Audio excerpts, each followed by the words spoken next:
Muy bien, doctor Guzmán, muy buenas noches, la saluda Mercedes Morocho, del programa Las del Estribo, qué placer tenerlo.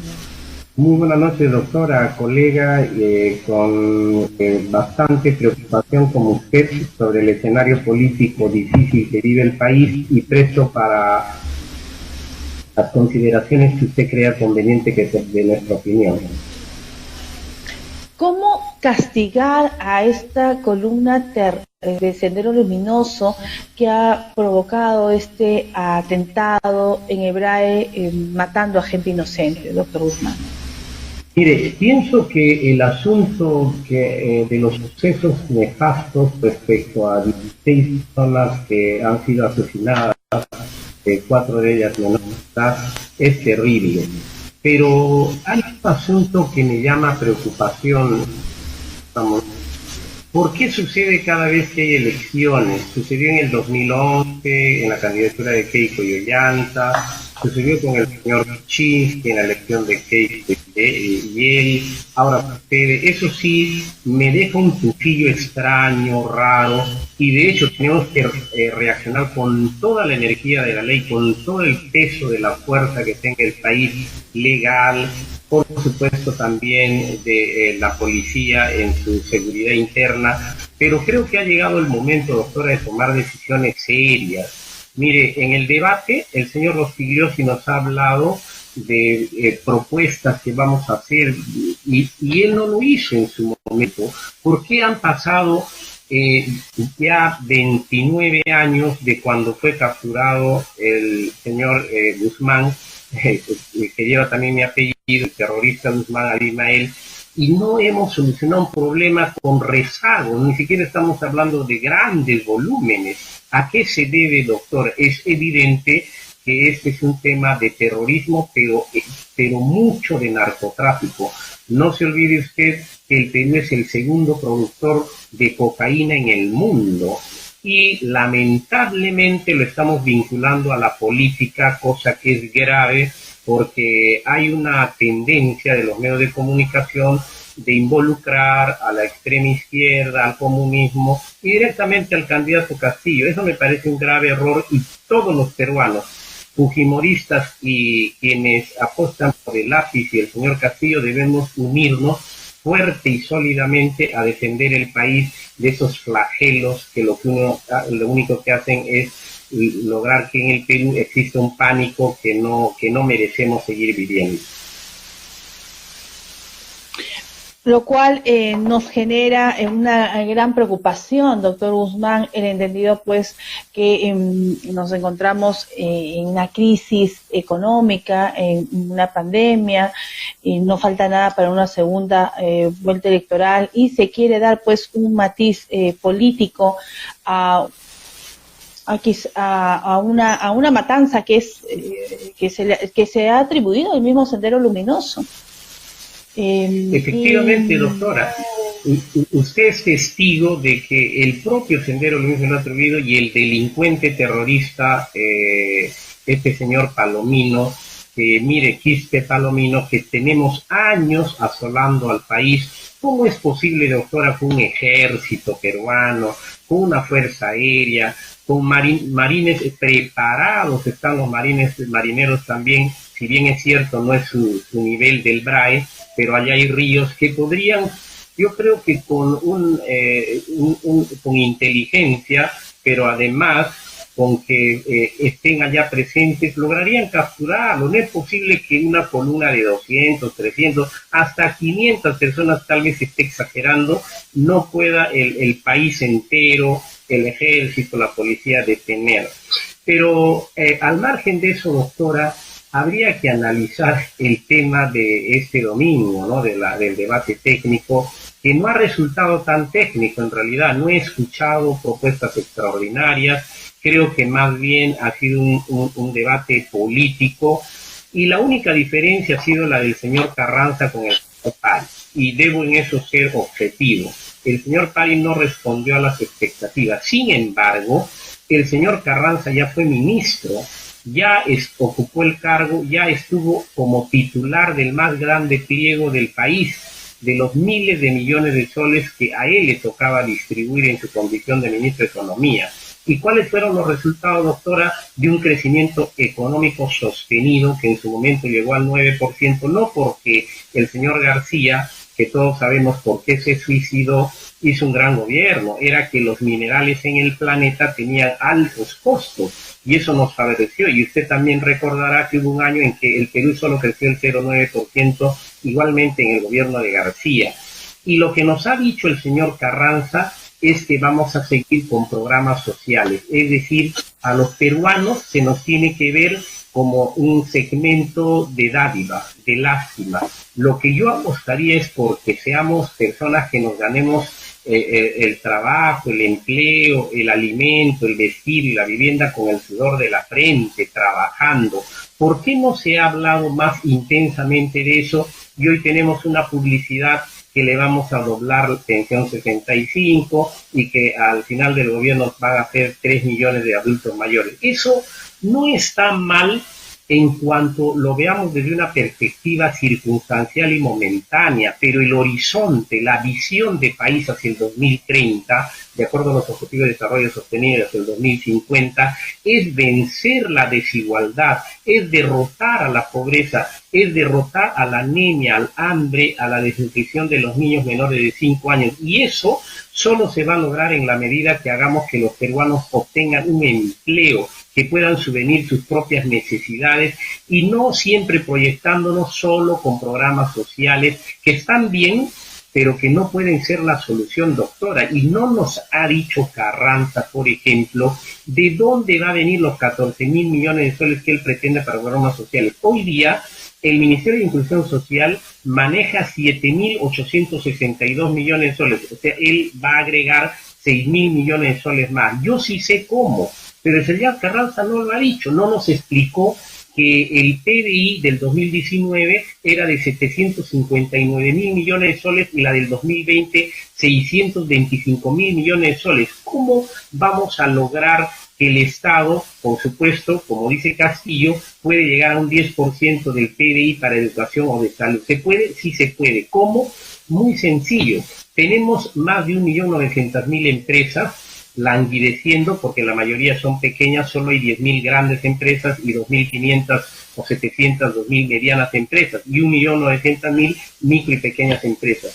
Hay que dotarlas de mejores herramientas de gestión en la comercialización, en los servicios, en la producción. Hay que inyectarles también financiamiento adecuado, barato y que permita que ellos se desarrollen. Entonces la presión tributaria, que en el 2019 fue del 14.2 y en el 2020 de 14 puntos, va a crecer. Ese es el mensaje que debemos darle a los peruanos, crecer a 16, 17, 18, tal vez algún día al 20%, que haciendo que el 70% de la economía nacional que está en manos de la informalidad, los pasemos a la formalidad.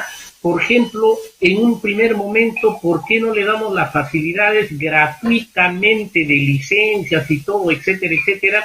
¿Por qué no perdonamos por única vez toda la deuda tributaria? Sí, efectivamente, existen varias falencias en el Estado y falta de operatividad, ¿no? Al fin y al cabo, pero el asunto vendría por realmente lo que se está ofreciendo o lo que ofrecen ambos candidatos, tanto la señora Keiko como el profesor Castillo, ¿son viables? ¿Es viable o es simplemente algo que van a ofrecer y que no van a poder cumplir? Como yo le dije, el debate no fue técnico, fue político. Y en esa magnitud no podemos hacer un análisis de viabilidad. Ciertamente, desde las características, por ejemplo, que usted habrá visto de la propuesta de qué es la estructura del Estado. Nunca nos dijeron que era la estructura del Estado. Y la estructura del Estado somos todos, es el pueblo, es la población, es la soberanía, es la territorialidad y es la persona jurídica que es el gobierno. Ellos nos hablaron de gobierno, no de Estado, y ahí el debate era sobre la estructura del Estado y es el gobierno nacional, o gobierno regional y gobiernos subnacionales. Entonces, ¿qué debemos hacer, doctora? mejorar la calidad del funcionario público, del servidor público. Usted sabe que hay 7.000 a 10.000 funcionarios de confianza y todos son por favores políticos, por manejo bajo la mesa o por direccionamiento del empleo. Si no tenemos funcionarios con conocimiento, con capacidades, es imposible desarrollarnos. Usted misma será testigo de que normalmente nuestros alcaldes, gobernadores regionales van a sentarse sin saber hacer nada, sin conocer nada del tema de la gestión pública. Entonces, ¿qué debemos hacer? Preparar a los jóvenes en lo que es gestión pública desde la secundaria, explicarles sobre el presupuesto nacional, explicar sobre la estructura del Estado, explicarles sobre la geopolítica del Perú, explicarles de cómo se constituye una instancia gubernamental con un titular de pliego, con gerencias, con direcciones, con órganos de apoyo, con órganos de asesoría. Eso, doctora, es central. No tenemos funcionarios públicos capacitados. No es suficiente, como usted bien lo dice, doctor Guzmán, pertenecer a un partido político y que de una u otra manera obtengas un puesto de trabajo o que entres a trabajar a ciegas, porque de esa manera debilitas el mismo sistema del Estado y trae consecuencias. Es decir, es importante que, así como participan de un partido político o que desean acceder a un cargo de trabajo, como, bueno, está bien, trabajar en el Estado es muy bueno, pero deben ser debidamente capacitados, doctor. Doctor, ¿qué esperamos para esta segunda vuelta? Doctora, es incierto el tema, hay un calentamiento poderoso en el país, realmente hemos llegado a un momento de polarización crispante, donde, doctora, podemos negar el hecho que existen poderes, que existen monopolios, que existe gente que tiene mucho y gente que no tiene nada, o gente que tiene poco, o una clase media que se ha derruido. Eso no lo podemos negar. Podemos negar que hay una profunda corrupción en el Estado desde las entrañas mismas de las instituciones públicas, no lo podemos negar. Podemos negar que el Perú es rico, extraordinariamente rico en recursos, tampoco. Entonces, ¿qué nos falta? Capacidad de dirigir el Perú.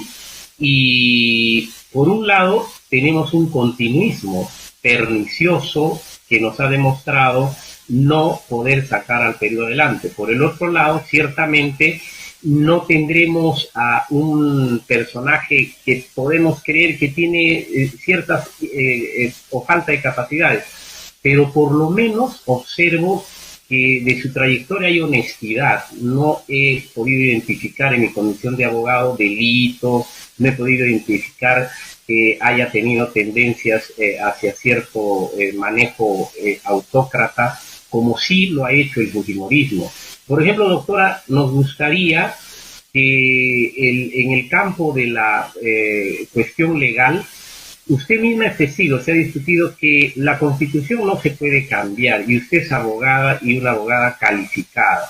Y el artículo 32 de la Constitución dice que se puede reformar total o parcialmente la Constitución política del Perú. El artículo 107 dice que el presidente tiene iniciativa legislativa, puede presentar la Corte, incluso los colegios profesionales, y me trae a la memoria que esperamos que usted sea elegida para el Jurado Nacional de Elecciones de nuestro gremio. ¿Por qué el Colegio de Abogados no presenta nada? No presenta ninguna iniciativa. Y los ciudadanos tenemos la ley 26.300 de participación y control ciudadano para presentar iniciativas legislativas. Doctora, yo soy coautor de la ley de discapacidad con Javier Canseco, recolectamos 123.000 firmas. Lo mismo se puede hacer en un caso constitucional. Sin embargo, hemos tenido conceptos que no es posible, que no es viable. ¿Por qué engañar, doctora, a la gente? Lo que pasa es que muchas veces los partidos políticos o los políticos están acostumbrados a ofrecer y ofrecer y ofrecer y no cumplir.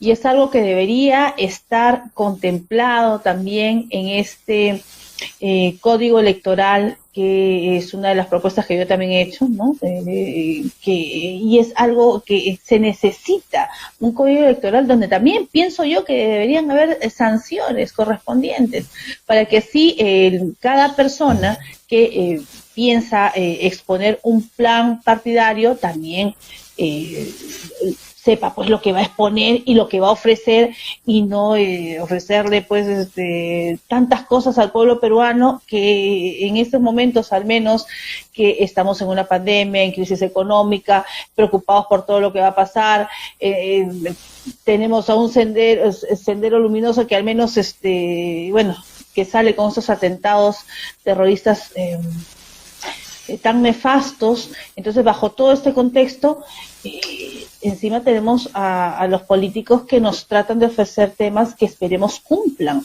porque en este instante la esperanza del pueblo peruano, más que en cualquier otra época electoral, creo que es bastante grande, doctor Guzmán. Doctora, usted ha dado una palabra clave en este escenario complejo de la segunda vuelta. Ha hablado del contrato social. ¿Quién lo desarrolló allá por el siglo XVIII? Jean-Jacques Rousseau.